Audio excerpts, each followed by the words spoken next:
Yan. Di ba man, nag-yelo lang sa'yo dati dito. Oo, dyan lang. Oh, pero ngayon hanggang dito, yelo na. Mata mo yelo yan, oh. Tama. Oh, kaya kailangan mag-yelo lahat yan. Lahat yan, opo. Oo. So, before, dito lang eh. Opo. Dyan nga lang yung nakita ko last Oo. time eh. So, ngayon hanggang dito na. Meaning, papaikot yan.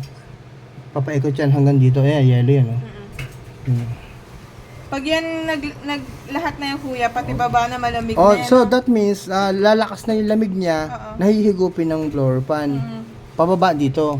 Papunta sa baba. At saka dito rin, para ma-frozen yung food mo. Okay, okay. Kasi dyan naman gagaling yung lamig niya. Dito, yelo na yan.